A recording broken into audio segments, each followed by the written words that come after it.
A champion doesn't become a champion in the ring. The becoming happens during his daily routine. The practicing, the developing, the discipline that when applied consistently can get you to the next level.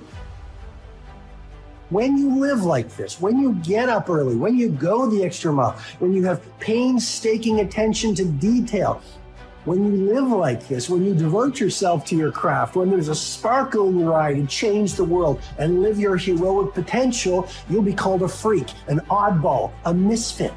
But just remember this, if people don't misunderstand you, you're not playing at your personal genius.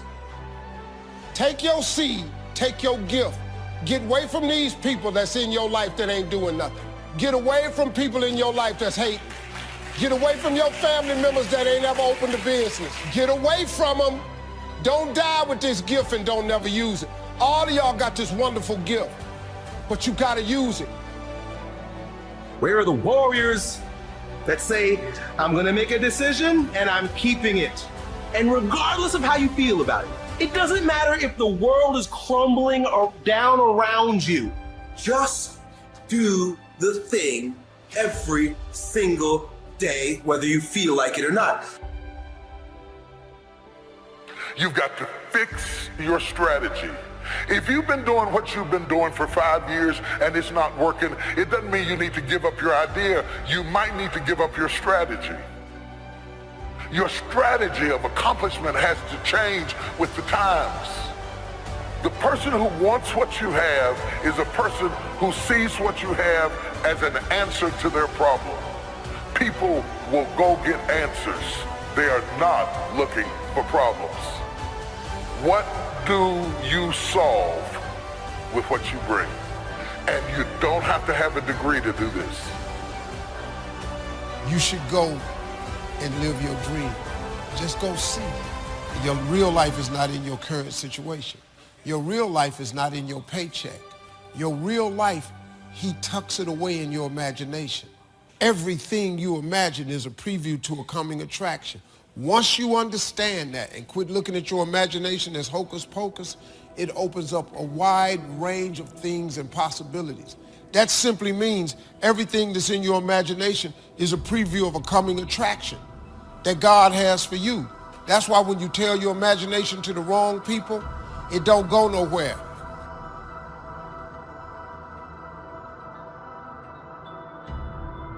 And we look at other people's success and we start creating all of these excuses as to why we're not successful like them.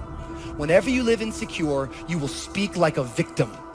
And when you're a victim, you give away your power. Listen, I'm not trying to condemn you. I'm trying to confront you. Some of you tonight, you need to get sick and tired of living in this place. There is no person above you. When you're insecure, you're addicted to man's approval. Yet what you'll find with insecure people is the more that they get man's approval, the more they want it even more. And when they don't get man's approval, they become even more toxic.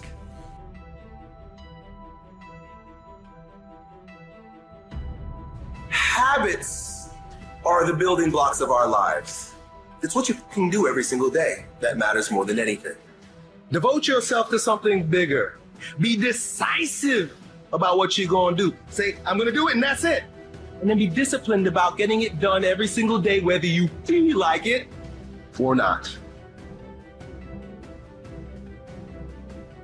Letting it go so you can grow. Develop compassion for yourself despite your human defects. You will never be perfect. You will never be perfect. You're human. You've made a lot of mistakes. Guess what? You're not through yet. You're going to do some more. Hurry up and get it over with. Got to learn to be gentle with yourself. Make it all right. What you don't know, mistakes that you make. It's okay. Handle it. Learn from the experience. Decide that you are to be up front, to be true to yourself. Are you getting what you need out of it?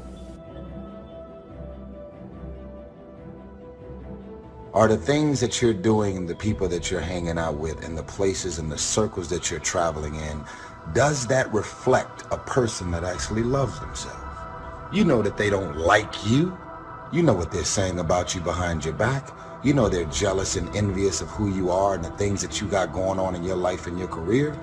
And because you're so desperate to have people around you and in your life, you continue to go back.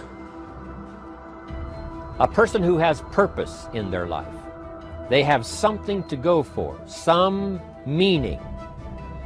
If you have a list of high purpose in your life, it pulls you toward the future. And the more powerful the purpose is, the stronger it pulls.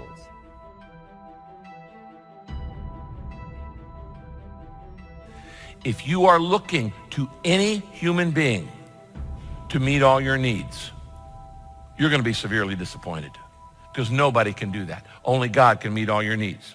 If you are looking to any human being to keep you happy, you're going to be unhappy most of your life. Human love runs out. Human people disappoint you. So you better put your happiness in somebody and something that cannot be taken from you. You need to look to God. Because what was appropriate as a system is now inappropriate, because I have outgrown the way I speak, the way I understand, and the way that I think. I am bigger than the system. The system can't put me away. I must put it away.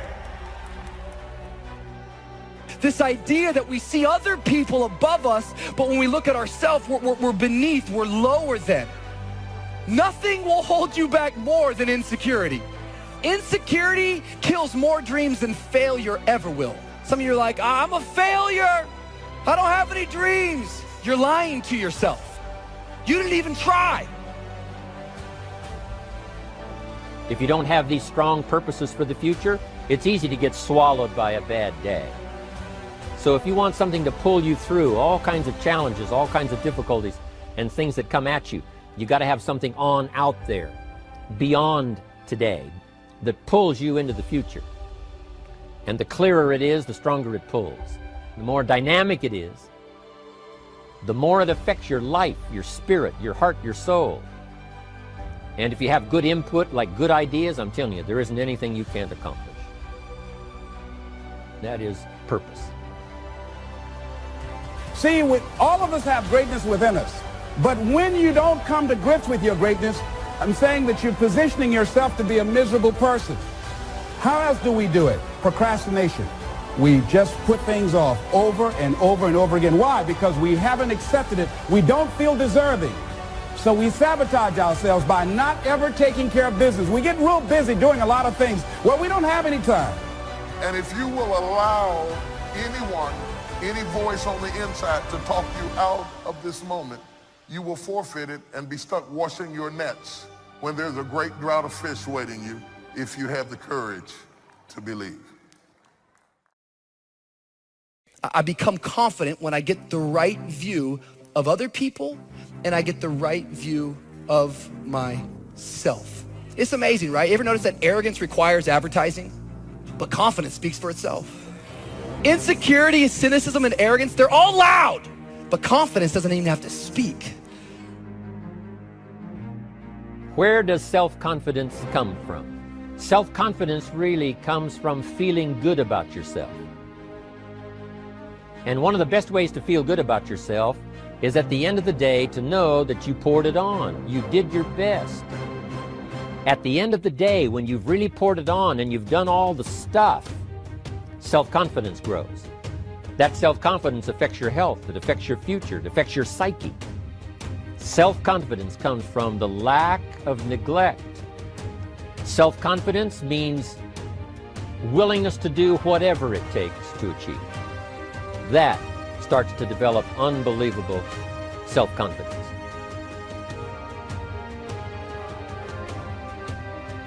Let me say something to you that none of your haters will ever want you to know. You are much closer to your dream than you think you are. It could happen much sooner and much bigger than you think. And it is your ability to begin to believe and get real clarity of perception, of time, believe it's going to happen sooner, that will get you to act faster and be less distracted by the feedback or the weather that happens while you're on this run. It is much closer than you think it is. And it's your ability to begin to bring, not only get clear about what it is, but bring it closer.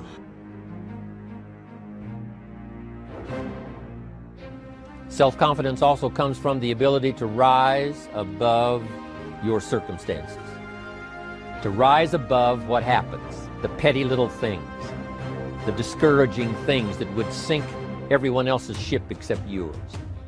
That kind of willingness to overcome all circumstances.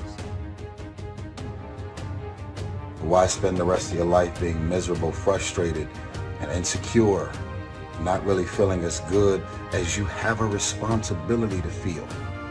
Feeling good isn't just an opportunity. Feeling good is a responsibility that we all have for ourselves. I don't remember the last time I lost sleep over a hater and the things that people are running around saying. Why? Because I know exactly how I feel about me.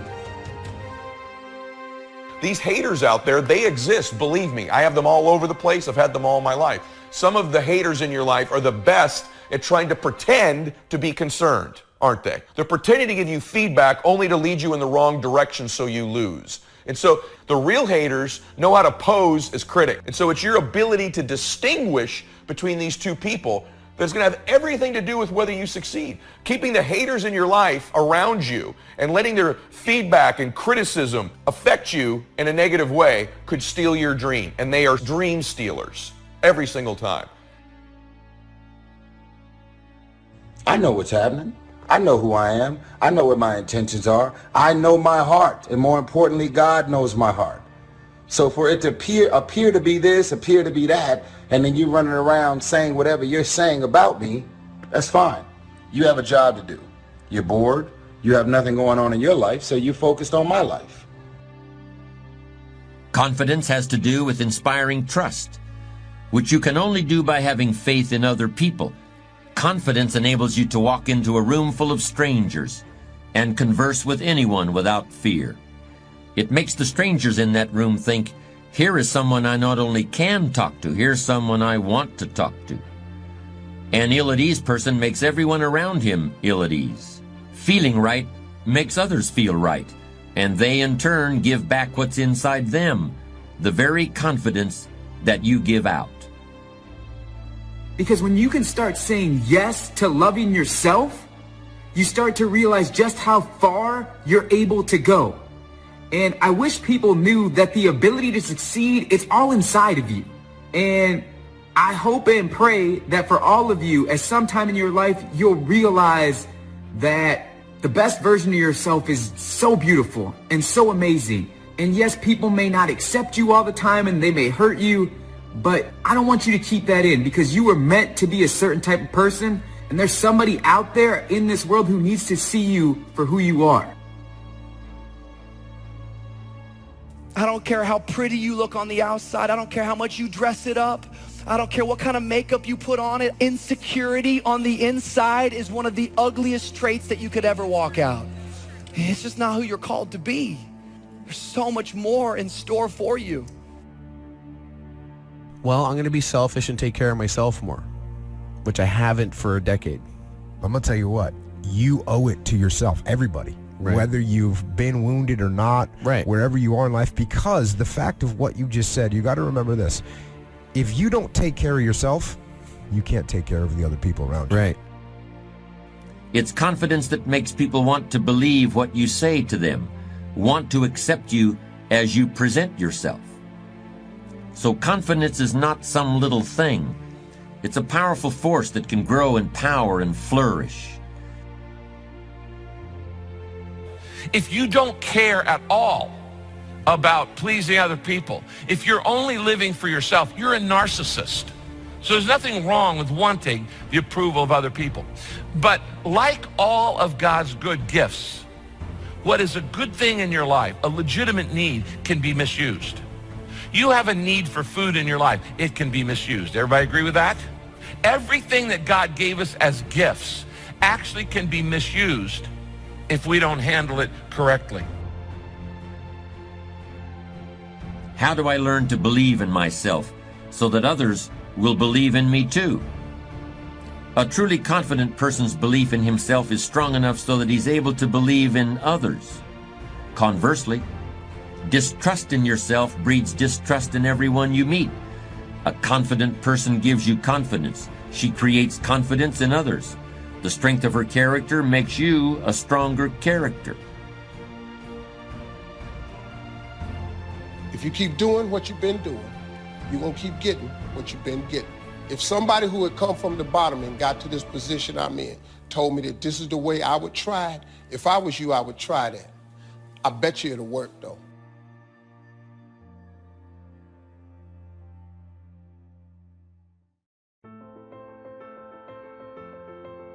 So our lives, first of all, are affected by what we know. Second, our lives are affected by how we feel. Third, our lives are affected by what we do. It is so important to understand this. If you want to influence and help people, here's the key. Success is a doing. You've got to actually do it. Activity is high priority in the life process to try to get maximum benefit out of what we have available. Activity. Now, here's an important question. What is your philosophy about activity? What about hard work? What about long hours? What about full days? If you're doing something, how hard should you go at it? How much time should you put in? Everybody has to develop their philosophy about activity. Just by way of review, let me quote you. Old Testament says, 6 days activity, 1 day rest. That's called philosophy of ratio of activity. What is a good ratio of rest and activity? Old Testament says 6 days of one, 1 day of the other. You say, well, that's kind of old and outmoded. Well, maybe it is. I don't know. Maybe that's too old a philosophy. The old 6-1. I don't know. Who knows? Now, we've got it down to 5 and 2. Maybe 5 and 2 is okay. I don't know. If God would have thought of 5 and 2, he might have made it 5 and 2. Right? You can't think of everything when you're putting one of these together, I guess. Who knows? But we've all got to have a philosophy about activity. Because your philosophy of activity will affect the rest of your life. Not to think so is naive. I've got a good clue on rest. Make rest a necessity, not an objective. The reason for life is enterprise. The reason for life is productivity. The reason for life is to see what we can do with the seasons and the chances and our mind and our spirit, ourselves, to see what we can do. That's what life is all about, to see what you can do. Now, the doing, you've got to have a philosophy on how much time you're going to spend doing. And I've decided that enterprise is better than ease. If you rest too long, the weeds take the garden in the summer. So you can't rest too long. Life doesn't stand still. And the threat of life will start overwhelming the values of life if you just let it go. So we've all got to have a philosophy about activity. Let me give you one of the best I know. Here's what it says. An ancient phrase says, whatever your hands find to do, do it with all your might. That's a philosophy. You say, well, I'm getting by with half my might. Well, okay. But you've got to decide on your own personal philosophy of activity. Now, this philosophy says, do it with all your might. Do you think there's any value or virtue in that? Well, I don't know. You've got to decide. You've got to weigh this out, right? You've got to evaluate it for yourself and put it on your own mental scales, and you've got to come up with your own answers. How hard should you work? I'm teaching kids now the ant philosophy. The ant philosophy. An ancient story says everybody should study ants, especially lazy people. The ant philosophy. Let me give it to you. It's very brief. Number one, ants never quit. Good philosophy. If they're headed somewhere, you try to stop them, they'll look for another way. They'll climb over, they'll climb under, they'll climb around, they keep looking for another way. What a neat philosophy. Never quit looking for a way to get where you're supposed to go. Number two, ants think winter all summer. That's an important philosophy. You can't be so naive as to think summer all summer. You say, well, isn't it nice? You can't think nice when it's nice. We will call you naive. An ancient story says, don't build your house on the sand in the summer. Why would we be given that advice? Because it's easy to build your house on the sand in the summer, but you must not be so disillusioned. So ants are smart. They think winter all summer. In the summer, you got to think storm. You got to think rock. You can't think sand and sun. Key philosophy. Number 3, ants think summer all winter. That's so important. I'm sure all winter long ants say, this won't last long, we'll soon be out here. What a neat philosophy, what a neat attitude. This won't last long, we'll soon be out of here. First warm day, the ants are out. First warm day, they're out. Now if it turns cold again, they'll dive back down, but first warm day, they're out. They can't wait to get out. What a neat philosophy, can't wait to get at it. We teach in leadership skills. Average people look forward to getting off. Successful people look forward to getting on with it. The guy doesn't want off, he wants on. And that's what starts to transform his life, into the doing, into the activity. Now here's the last of the ant philosophy. How much will an ant gather during the summer to prepare for the winter? Answer, all he possibly can. What an incredible philosophy, the all you possibly can philosophy. How much should you do? You gotta come up with a philosophy of how much should you do. We're all governed by our thinking, our evaluation, what we've decided and how we feel, and this is a big question. What should you do? Shoaff gave me the best answer when I was 25 years old. Here's what he said. Do all you can. How many books should you read in the next 6 months? As many as you can fit into your schedule. Because the book you miss won't help. What if a guy missed the book, Think and Grow Rich? The guy's 40 and poor and he missed the book. He lived in the right country, but he missed the book. He was a nice guy, but he missed the book. He was very sincere, but he missed the book. He worked hard, but he missed the book. I'm telling you, if you miss the book, no telling what treasure will be missing in your life if you just miss the book. How hard should you work? The ant philosophy. The man says to me, I'm making about $50,000 a year. Isn't that enough? Now, what would be your philosophical answer to someone who says, I'm making $50,000 a year, isn't that enough? He said, my kids are doing okay, and he said, I got my bills paid. So what would you say if a guy says, I'm making $50,000 a year, isn't that enough? I said, yes, $50,000 a year is enough if it's the best you can do. We don't call enough an amount. We only call enough your best. If you're capable of making $500,000 a year and you make $50,000 a year, we call you loser. Now, it isn't the difference between $50,000 and $500,000 that's important. What's important is the full extent of your reach. That's what's important. The only way to feel maximum good about yourself is to extend yourself to the full capacity of your reach, your intellectual reach and your physical reach, and your potential and your possibility to do the best you can. What should you do? All you can. How many books should you read? As many as you can. How many skills should you learn? As many skills as you can. How many people should you touch? As many as you can. What all should you engage in? As many things as you can. Why not go to the max?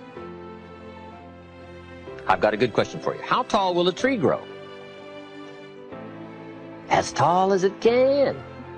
Did you ever hear of a tree growing half as high as it could? No. Trees don't grow half. They grow all. Full. They drive their roots as deep as they can, stretch as high as they can, produce every leaf they can. Trees go to the max. Now, why would human beings settle for less than the max of their capacity? Simple answer. They have the power of choice to do so. It gives us the dignity of being human beings called the power of choice. So we've got a couple of choices. Let me give them to you. Here they are. To be all or to be part. Now, this is a philosophical discussion. You can choose to be less than you were designed to be, or you can choose to be all you were designed to be. I'm merely suggesting that you ponder what the all might do for your life in the next 1 year, 3 years, 5 years. I don't need you to tell me how to act when I get healed. I need to teach me how to survive when I don't get healed. I don't need you to tell me how to shout when I got a new job, a new house, a new car. I got enough sense to be happy when things go right, but teach me how to be happy when all hell is breaking loose. things are getting bad instead of better. Teach me how to stand when it's raining down on my face. Do me a huge favor, stay thirsty. Stay thirsty, stay hungry. You want to kill an alligator after he eats. They tell me that an alligator is at his worst point. Listen to me, he's most vulnerable when? After he's eaten. You heard what I said? After he eats that thing whole, right? Then he got to digest it. They say when he eats that whole thing, he's sitting there. That's when he's most vulnerable, when he's the slowest, when he's the slowest to respond. You want to kill an alligator after he eats. And some of y'all have eaten and you ain't hungry no more. Some of y'all, you're a little too satisfied for me. And if you're going to get to that top level of greatness, you got to be hungry. Don't ever get satisfied. Don't ever get content. Don't ever get complacent, because the day you do, that's the day you go down here, all right? You like to talk about the grind, but you don't really know what the grind's like. You finally made it to the big league, and now you want to chill? Now you got the big head? Now you can't grind? You here now. You here now. You finally made it. And this is where you break up. This is where you start chilling. This is where you get comfortable. You in the big leagues now. They watching you now. This is where you make it permanent. No, practice don't make perfect. Practice make permanence. This permanent, y'all. This is permanent. You can go wherever you want to go from here. I wish I could back off. I wish I could tell you something else. I wish I could tell you you tired, go take a break. I wish I could tell you tired, rest for a year. I wish I could tell you that it's going to get easier. I wish I could tell you it's going to get easier. I wish I could tell you that if you just keep going, it's going to get lighter. I wish I could tell you that, but that's not the truth.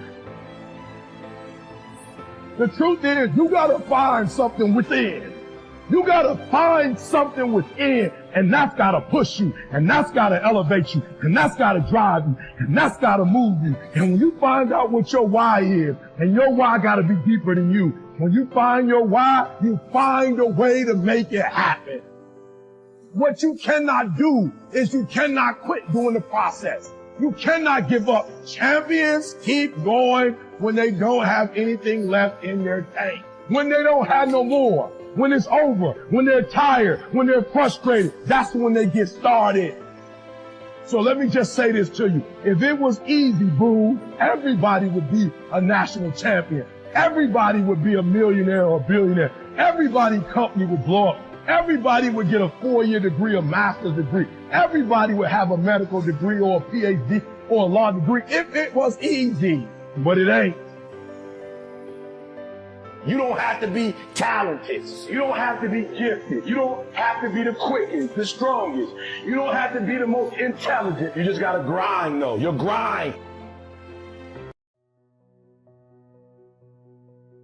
Remind yourself in your offices and in your life, if you're a master communicator, then you got to make sure that you commit to the vitality track and not the cancer track. You remember what the difference was between those two? I'll give you a little reminder here. The cancer track is what most people do who destroy their relationships, their businesses, and their personal life. And what it is, when we have an expectation and it doesn't get met, what kind of state do we usually go into? Depressed, what else? Frustrated, angry, disappointed, disillusioned, what else? Hurt, okay? And we go into the basically emotional state that we've got patterns of going into. Most people have a disillusioned state or hurt or angry. What's the first thing most people do? As soon as they got an upset, they immediately look for somebody to lay blame on. True or false? True. And does that usually make it better, yes or no? Does that build a better team? Does that create a quality environment with quality communication and quality results, yes or no? No way. And by the way, people don't just blame, like, let's say, the doctor or their staff members. Most people do blame others, but some people just blame themselves. Does blaming yourself motivate you to really become better? Rarely. And some people don't blame themselves, they blame circumstances. Well, it's not my fault, it's because this and this and that. You know, the truth of the matter is we can always find a reason why something isn't working. But the bottom line is we have to be responsible for the results. Now, what do some people do? They go, okay, well, now that I'm done laying blame, that's not enough. I'm angry, and I need to make sure I feel justified. So they go to step 2. They justify and complain to other people. Go out there and subgroup. We talked about this before. Now, how many have seen this happen in your office amongst anybody in the last 60 days? Let's see some honest hands. How does it feel, again, when somebody, let's say, talks behind your back? When somebody subgroups, and 2 people get together and say, oh, so-and-so's there. How does that feel to you? If you keep doing that, what's going to be the ultimate impact on your relationships? It's going to destroy them. It's going to screw them up royally. You've got to stay out of that place and promise yourself and commit not to subgroup. But if you've got an upset, who should you handle that upset with? That person directly. Third thing people do is after they get enough people, and they all say, yeah, I'm upset too. By the way, what are your chances of finding somebody else who's upset? Somebody else whose expectations have not been met. What's the chances of finding somebody like that? About 100%. Right? It's called life. Then what happens? You get these people together and you sit down and resent and brew. Right? And get worse and worse and more angry until finally what somebody does is usually confront somebody. And they say, look, I was honest and they didn't respond. Confronting is not the style we want to use. And lastly, what most people do is after they confront is they give up and seek revenge. We don't want to do that. We want instead, as master communicators, to go for the alternative we talked about last time, which is the vitality track, which is where you get excited and appreciate the feelings that you're having. Where immediately you say, okay, I got these feelings, they're intense, I feel angry or upset. That's exciting. I need to appreciate the fact that my brain is telling me that I need to change something. Because we all found out last time, negative emotions are a signal. They're a call to what? Do you remember? Action. If you got negative emotions, something's hurt, and what it's saying to you is you need to change either the way you're looking at this, your perception, or you got to change your actions. The way you're doing it, the way you're communicating, the way you're making requests. So if you're feeling negative feelings, you don't want to feel bad about it. You want to say, okay, this is great. This is my brain trying to give me a note. I need to get curious about what is it that I really need right now. And I need to think of what else could this situation mean. I'm really upset about it, but what else could it mean? Maybe the doctor raising his voice to me, or her voice to me, isn't they don't care about me. Maybe they're stressed. Maybe I ought to see if I can support that person. Maybe I need to soften the way I'm feeling about this and not say I'm devastated, but say, I'm a little frustrated with the way they're treating me. Maybe I need to go and communicate as soon as possible to that person that, I know they have good intent, and I'd really appreciate it if they changed their style of communicating with me because it just doesn't feel good, and I want to support them. And if I do that enough and I focus on meeting this person's needs, I'm going to probably meet my needs. So as a master communicator, what we're doing is controlling meaning, and we're making sure that when we have negative emotions, we don't see them as a negative. We see them as a call to action, a chance to change. We spend a lot of time talking about mindset from the standpoint of think positive so positive things happen. And I do believe in having a positive mindset, obviously. I think that the actions that you take are way more important in terms of developing that mindset. But we don't spend enough time on what you were just talking about, which is understanding how the automatic nature of worrying about stuff all day long, how that is making you less money, how it is making you less happy, how it is disconnecting you from your spouse, how it is keeping you unhealthy, and how it is a habit that robs you of joy and opportunity and power. And it is one of the easiest habits to break. I'll tell you how risky life is. You're not going to get out alive. That's risky. The Englishman says, well, if that's the way it's going to work out, let's give it a go. Right, that's what it's for. Give it a go. Somebody says, yeah, but I'm looking for safety and security. Fine, then huddle in a corner. We'll cover you with a sheet, bring you 3 meals a day. And we'll protect you, feed you, look after you, care for you. We won't let anything happen to you. And you'll probably live to be 100. The guy said, well, yeah, I'd live to be 100. But what a way to live. Right. What a way to live, safe and secure. Don't ask for security. Ask for adventure. Better to live 30 years full of adventure than 100 years safe in the corner. And see, it's not important how long you live. What's important is how you live. Walk through your home, your business, your apartment, your condo, anything you're in charge of, and make a list of all the things that aren't exactly the way you want it. There's never a stapler by the Xerox machine. Someone always leaves that cabinet open. My kid never picks up after himself. Those pictures are always slanted. They never stay straight. The screen door slams. There's a hole in the window. Whatever it is, write it down. And then go back, and here's the key part. Remember, in law of attraction, we always focus on what you want, not what you don't want. So what you want to focus on is the opposite of your irritation list. There'll always be a stapler by the Xerox machine. But the key is there's always solutions. The pictures that won't stay straight, Velcro, right to the wall, on the bottom. It works, But the point is, you want to get a list of what's the outcome you want. And then take a day, hire a person or bring a friend over and go through the list and get as many done as you can. All the easy ones. Build some momentum. clean the garage, develop a new filing system. That might be something you set off to another weekend. And we say all the big ones that are really big, do one a quarter. Every 3 months, solve one of those. Now you're getting rid of all the stuff in your life. And why is this so important? We're talking mostly about being wealthy, having great relationships, great health, world peace, ending hunger, and you're talking about the screen door. When you don't fix the screen door, you settle. And when you settle consistently, you develop a habit of settling for what you don't want.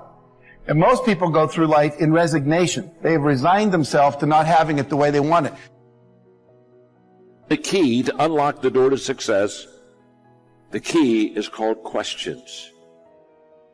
And the better questions you ask, the better doors of opportunity you unlock. And I am committed to talking to you about how to ask the right questions and questions you need to ask yourself, which will be in another session. And in this session, I want to talk to you about the value of questions. Because this is so huge in our lives that when we begin to understand what questions will do for us and the value in return we get from them, we're going to become committed to asking questions. When you think of leadership, you think of direction, you think of vision, you think of somebody pointing the way and say, this is the way I want you to go. Isn't that true? But what I want you to understand today is behind every vision that is cast, behind every pointed finger that gives a direction and saying, let's go this way, behind all of that impetus of leadership are good questions. I have a rule of 5. And my rule of 5 is something that I do every day. And I don't have time to teach the rule of 5, but basically the rule of 5 says, you need to know what your strength is, and when you know what your strength is, you need to do 5 things every day that will take that strength and make it greater.